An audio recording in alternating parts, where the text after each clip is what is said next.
Everyone, I'm Laurel Staples and welcome to our live broadcast at 10 o'clock. New information as we come on the air. Searchers recovered the body of a Denver woman from the Bitterroot River.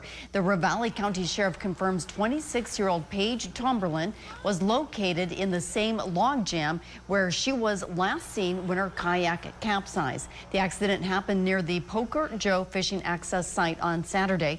Tomberlin was kayaking with family and friends when she hit the logjam and her kayak tipped over. New tonight at 10 o'clock.